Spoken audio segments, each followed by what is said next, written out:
अभी आप सुन रहे हैं HKM म्यूजिक की शानदार प्रस्तुति। माँ गायत्री रिकॉर्डिंग स्टूडियो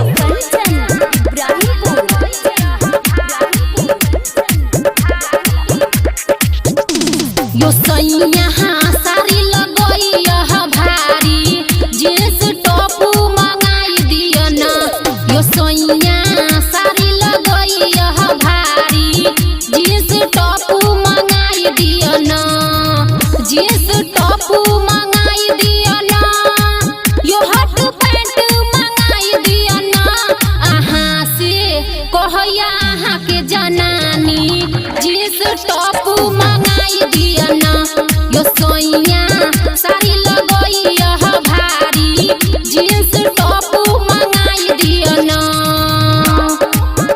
आपका नाम क्या है? डीजे हरिराज।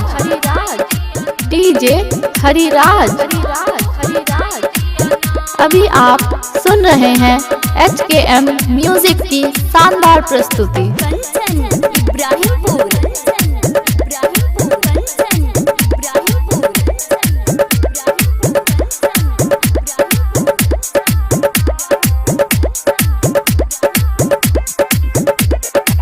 नैहर में सब दिन पिन्हल सैया कपड़ा हम तो ढिलायो। सैया कपड़ा हम तो ढिलायो। सारी जब जब पेन्हले त होई छै गिलटी फीलयो। सैया होई छै गिलटी फीलयो। जींस टॉप मंगाई दिया ना। यो हॉट पैंट मंगाई दिया ना।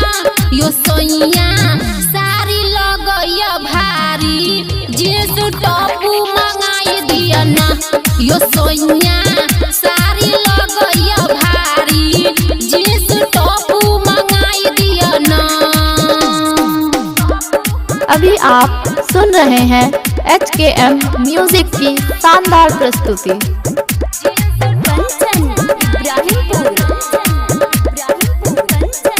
अभी आप सुन रहे हैं सावरिया म्यूजिक। आपका नाम क्या है? डीजे हरिराज। डीजे गौतम संजय सैया